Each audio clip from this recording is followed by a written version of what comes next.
Issue 76.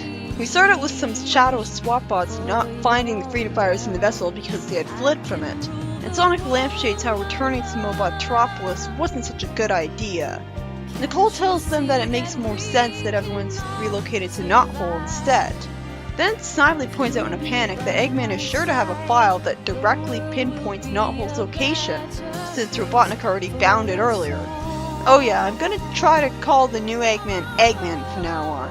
No reason to keep on with the old name that has one more syllable in it. Snively then says that Eggman's probably downloaded himself to a new body by now to save himself. Unfortunately, everyone intimidates Snively into not leaving because he knows better than anyone how to get to Eggman's files.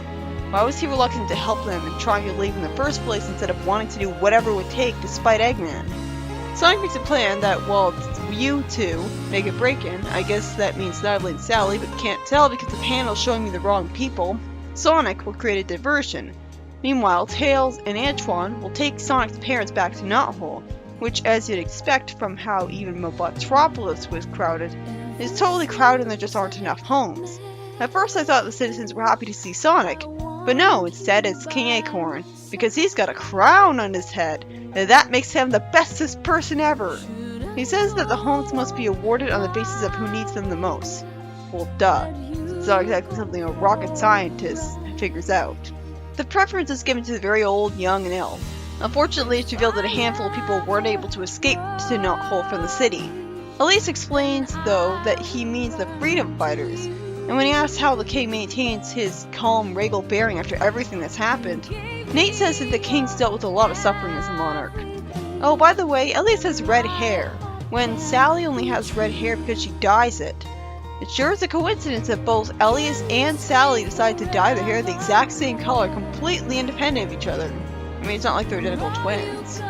Nate feels guilty about sending the freedom fighters into Eggman's clutches, and then Sonic, Sally, and Snively see a whole bunch of people in the clutches of shadow SWAT bots being lined up in front of Robotnik's HQ, although they're able to go through the plan anyways. Fortunately, Snively's access card to the place hasn't been terminated yet, allowing them to go in. As I expected, Sonic defeated the robots easily, and has a charming line where he remarks, "And that, ladies and gentlemen, is how you take apart 50 Shadowbots in less than 10 seconds. I caution you not to try this stunt at home." That's worth a chuckle.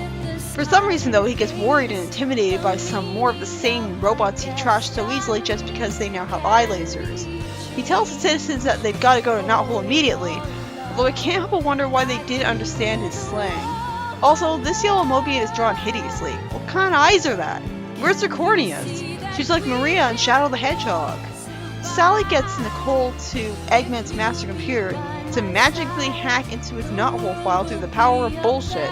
And then she gets grabbed by robots, but fortunately Snively uses some loose wires to electrocute them, which magically doesn't have the electricity go straight through the robots to Sally, and also confusingly the robots say "as you command," despite being given orders they disagree with, when it's not like they were reprogrammed by the electricity.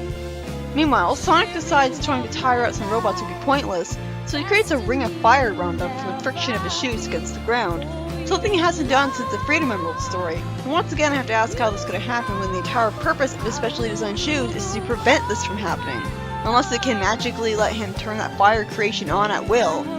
Somehow, Sonic expected the robots to be immune to fire, and somehow also expected that because metal conducts heat according to Uncle Chuck, their superheated feet have melted the tar and will keep them stuck for hours.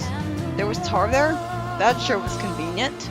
Then Sonic wonders why this girl, I think that's Mina, came back when she was with those Mobians. She sure is brave. Also, thank you for having your eyes drawn properly this time, Mina. But I still don't like her design. Yellow and purple don't go together. For some reason she has the gall to say Sonic's out of his mind, when she should know very well by now how capable he is. And she insists on getting inside Eggman's headquarters. I'll give her points for bravery, but what makes her think that a regular mortal Mobian like her could have any sort of success doing that kind of thing? She then randomly starts crying with her hands over her eyes, almost as if she's got no actual tears and just trying to manipulate Sonic, and of course Sonic falls for it, but warns her what's been going on. Mina says that someone she loves was taken away by the SWAT bots too, and Sonic breaks it to her that's probably too late. You could at least run in at the speed of sound and check. It'd take a second. Sonic relates to her about her situation, and I guess she's crying for real, but I didn't know her very well, so you can understand why I'd assume she was just manipulating him. Fortunately, instead of getting jealous while asking who she is, Sally comforts her and believes Sonic when told the truth. I was kind of worried that she was going to assume that they were cheating or something.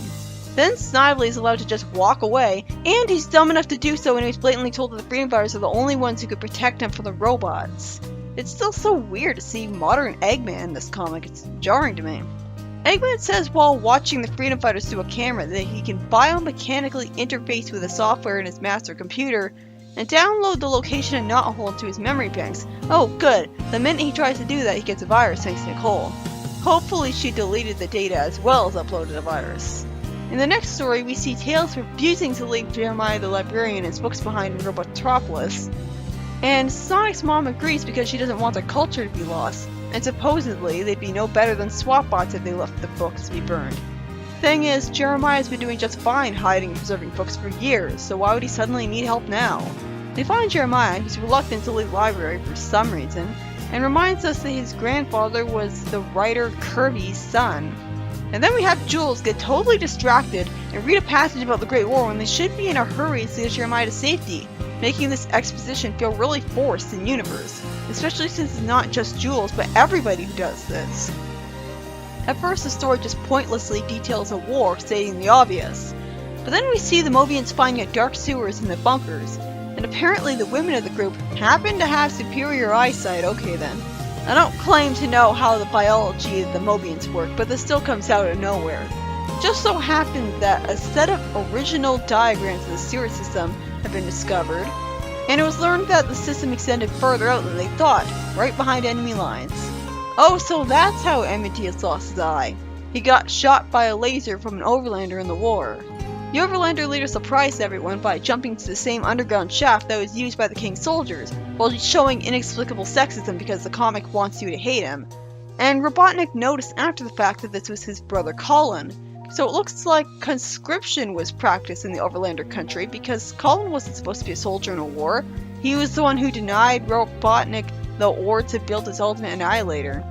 With that, the story ends. The first story was written by Carl Bullers and is basically just a transition story where the Freedom Fighters take care of loose ends by saving some civilians from Robotropolis and then getting rid of Eggman's data on the location of Knothole. But of course, since Knothole isn't in a temporal zone anymore, we'll once again run into the ridiculous problem Eggman not being able to simply find Knothole with satellite imaging or sending his flying invisible cameras through every square inch of the Great Forest until he runs into it, or just blowing the whole forest up when everyone's asleep. At least if Knothole was in a pocket dimension, it would justify why he wouldn't be able to find it. This story also introduces Mina as someone who's stupidly brave for a random civilian with no special powers at all, who Sonic immediately relates to because their loved ones got roboticized. In the second story, by Ken Penders, only serves to tell us that Robotnik's brother Colin is evil and escaped during the war, and that tells his father had lost his eye in the war to an Overlander. But most of the exposition just feels pointless, and it's really glaring that everyone stops to learn about it when they were in a hurry to get Jeremiah out of the library with all the books as soon as possible. How did they plan to get away with the books, by the way? Call Sonic over to rush every book to a Knothole in his arms at super speed, one by one? Or attract a lot of attention sending a helicopter over here?